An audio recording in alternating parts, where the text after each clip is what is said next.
ऋषि दुर्वासा एवं राजा अम्बरीश की कथा। प्राचीन समय की बात है। राजा नाभाग के अम्बरीश नामक एक प्रतापी पुत्र थे। वे बड़े वीर, बुद्धिमान व तपस्वी राजा थे। वे जानते थे कि जिस धन वैभव के लोभ में पड़कर प्राणी घोर नरक में जाते हैं, वह कुछ ही दिनों का सुख है। इसलिए उनका मन सदैव भगवत भक्ति व दीनों की सेवा में लगा रहता था। राज्याभिषेक के बाद राजा अम्बरीश ने अनेक यज्ञ करके भगवान विष्णु की पूजा उपासना की, जिन्होंने प्रसन्न होकर उनकी रक्षा के लिए सुदर्शन चक्र को नियुक्त कर दिया। एक बार अम्बरीश ने अपनी पत्नी के साथ द्वादशी प्रधान एकादशी व्रत करने का निश्चय किया। उन्होंने भगवान विष्णु का पूजन किया और ब्राह्मणों को अन्न धन का भरपूर दान दिया। तभी वहां दुर्वासा ऋषि का आगमन हो गया। वे परम तपस्वी व अलौकिक शक्तियों से युक्त थे, किंतु क्रोधित स्वभाव के कारण उनकी सेवा शुश्रूषा में विशेष सावधानी अपेक्षित थी। अम्बरीश ने उनका स्वागत किया और उन्हें श्रेष्ठ आसन पर बिठाया। तत्पश्चात दुर्वासा ऋषि की पूजा करके उनसे प्रेम पूर्वक भोजन ग्रहण करने का आग्रह किया। दुर्वासा ऋषि ने उनका आग्रह स्वीकार कर लिया, किंतु भोजन से पूर्व नित्य कर्मों से निवृत्त होने के लिए वे यमुना नदी के तट पर चले गए। वे पर ब्रह्मा का ध्यान कर यमुना के जल में स्नान करने लगे। इधर द्वादशी केवल कुछ ही क्षण शेष रह गई थी। स्वयं को धर्म संकट में देख राजा अम्बरीश ब्राह्मणों से परामर्श करते हुए बोले, मान्यवरों, ब्राह्मण को बिना भोजन करवाए स्वयं खा लेना और द्वादशी रहते भोजन न करना दोनों ही मनुष्य को पाप का भागी बनाते हैं। इसीलिए इस समय आप मुझे ऐसा उपाय बताएं जिससे कि मैं पाप का भागी न बन सकूं। ब्राह्मण बोले, राजन, शास्त्रों में कहा गया है कि पानी भोजन करने के समान भी है और समान नहीं भी है। इसलिए इस समय आप जल पीकर द्वादशी का नियम पूर्ण कीजिए। यह सुनकर अम्बरीश ने जल पी लिया और दुर्वासा ऋषि की प्रतीक्षा करने लगे। जब दुर्वासा ऋषि लौटे तो उन्होंने तपोबल से जान लिया कि अम्बरीश भोजन कर चुके हैं। अतः वे क्रोधित हो उठे और उन्हें कटु स्वर में बोले, दुष्ट अम्बरीश, तू धन के मद में चूर होकर स्वयं को बहुत बड़ा मानता है। तूने मेरा तिरस्कार किया है। मुझे भोजन का निमंत्रण दिया, लेकिन मुझसे पहले स्वयं भोजन कर लिया। अब देख, मैं तुझे तेरी दुष्टता का दंड देता हूँ। क्रोधित दुर्वासा ने अपनी एक जटा उखाड़ी और अम्बरीश को मारने के लिए एक भयंकर और विकराल कृत्या उत्पन्न की।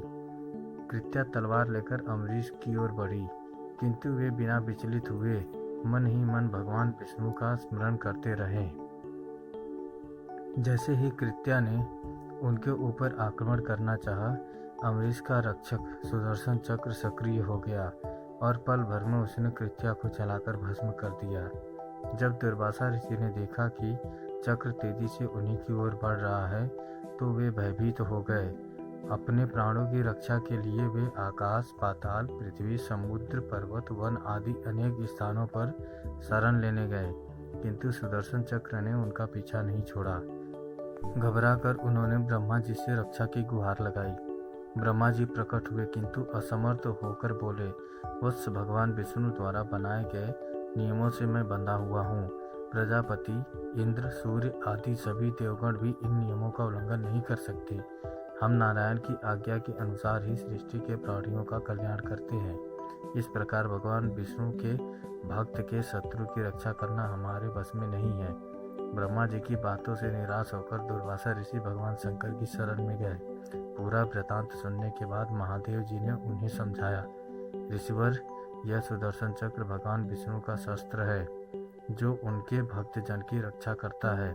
इसका तेज सभी के लिए असहनीय है, अतः उचित होगा कि आप स्वयं भगवान विष्णु की शरण में जाएं। केवल वे ही इस दिव्य शस्त्र से आपकी रक्षा कर सकते हैं और आपका मंगल हो सकता है। वहां से भी निराश होकर दुर्वासा ऋषि भगवान विष्णु की शरण में पहुंचे और उनके चरणों में शीश नवाकर दया की गुहार लगाई।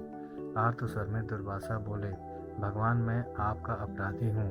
आपके प्रभाव से अनभिज्ञ होकर मैंने आपके परम भक्त राजा अम्बरीश को मारने का प्रयास किया। हे दयानिधि, कृपया करके मेरी इस धृष्टता को क्षमा कर मेरे प्राणों की रक्षा कीजिए। भगवान नारायण ने दुर्वासा ऋषि को उठाया और समझाया, मुनिवर, मैं सर्वदा भक्तों के अधीन हूँ। मेरे सीधे साधे भक्तों ने अपने प्रेम पास में मुझे बांध रखा है। भक्तों का एकमात्र आश्रय मैं ही हूँ।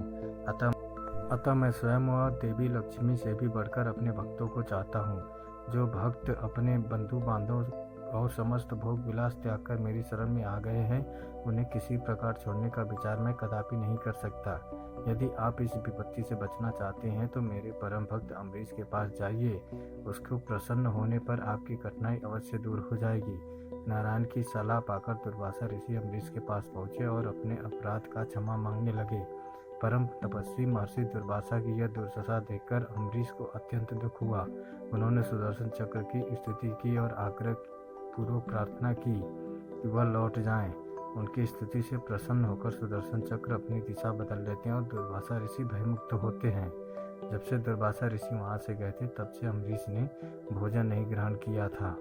उनको भोजन कराने की प्रतीक्षा करते रहे। उनके लौटकर आ जाने पर वह भय मुक्त हो जाने के बाद अम्बरीश ने सबसे पहले उन्हें आदरपूर्वक बैठाकर उनकी विधि सहित पूजा की और प्रेम पूर्वक भोजन कराया।